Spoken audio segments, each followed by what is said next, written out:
జీవితం అంటే అనిపించింది చేయడం కాదు, అనుకున్నది చేయడం. అనిపించింది చేస్తే సంపాదించేందుకు బ్రతుకుతున్నట్లు, అనుకున్నది చేస్తే సాధించేందుకు బ్రతుకున్నట్లు. మనం కష్టాల్లో ఉన్నప్పుడు మన కంటపడకుండా తిరిగేవారుంటారు.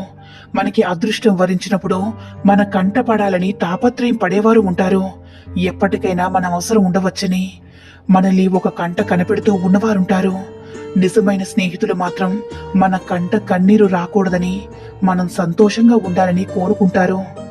ఏమి చేస్తున్నావని కాకుండా ఎలా ఉన్నావని అడగండి. సంపాదన ఎంత అని కాకుండా సంతోషంగా ఉన్నావా అని అడగండి.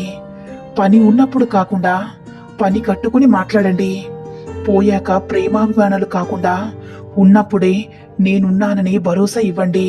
మనిషి మరణిస్తే ఆ మనిషి తప్ప అందరికీ తెలుస్తుంది, కానీ మనసు మరణిస్తే ఆ మనిషికి తప్ప మరెవ్వరికీ తెలియదు.